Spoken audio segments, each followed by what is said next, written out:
不光是美国和日本，韩国也跳出来关切所谓的台海和平了，它会不会走上反华之路呢？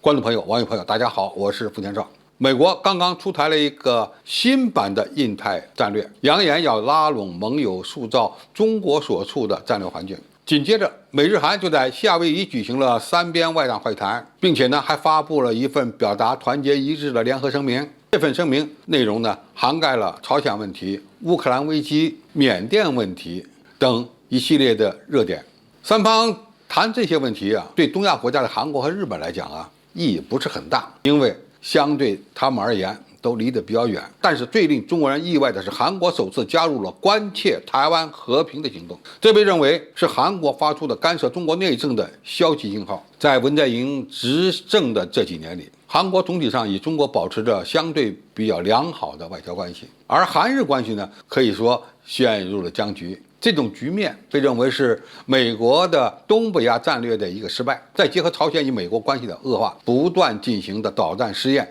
也等于是在给美国和日本上眼药。美国看起来唯有进一步拉拢日本这一条路可走了。这次三国外长发表的联合声明虽然没有太多的新意，甚至没有直接提到中国，证明韩国还不愿意彻底站在中国的对立面。那么这次韩国为什么又要表达对台湾海峡和平稳定重要性的关切呢？首先我们一定要理解韩国现在面临的外交压力。其实说一句台海和平稳定非常重要，本身看上去也没什么错，错就错在域外国家根本就没有资格干涉中国的内政。韩国虽然是中国的近邻，但仍然不是一个正常的国家，这一点和日本是一样的。在美国的压力下，说一句台海和平很重要，它的本意可能并非是挑衅中国，而是美国压迫的结果。因为韩国和日本还是有区别的，一个他没有意愿，第二他也没有能力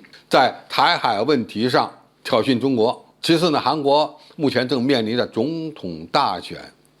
的关键时期，文在寅政府也想通过此举迎合保守势力的诉求。韩国大选的选情非常焦灼，两大阵营的候选人都不断的发表明确的言论，尤其是最近这些候选人都纷纷利用韩国选手在北京冬奥会上被判罚、中国朝鲜族服饰问题来挑动所谓的民族感情。中国与韩国民间的对立情绪不是一件简单的事情。有句话说得非常贴切，改善中韩关系靠日本，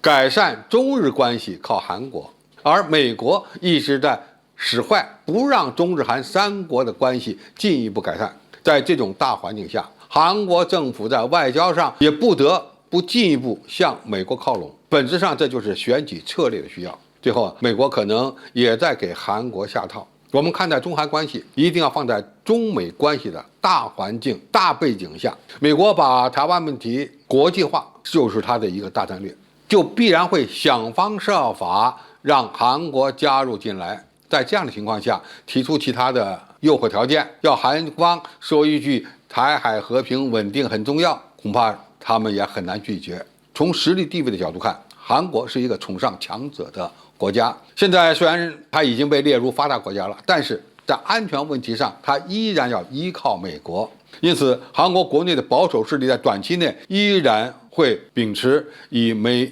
国结盟的这么一种外交策略。但是中国又是韩国离不开的近邻，而且是韩国最大的贸易伙伴。再加上处理朝鲜问题，如果没有中国的帮助，根本就不可能取得结果。韩国唯一的选项就是在中美之间保持平衡路线。因此，美日韩三国发表的这个联合声明有关台海问题的表态，我们必须重视，而且要采取相应的对策和措施。必要的时候，这个措施还要比较强硬。但是我们也要看到韩国不太可能在台湾问题上站到中国的对立面，因为它实力摆在那儿不够在这样的情况下，我们也要做好其保守党上台后东北亚局势生变的准备。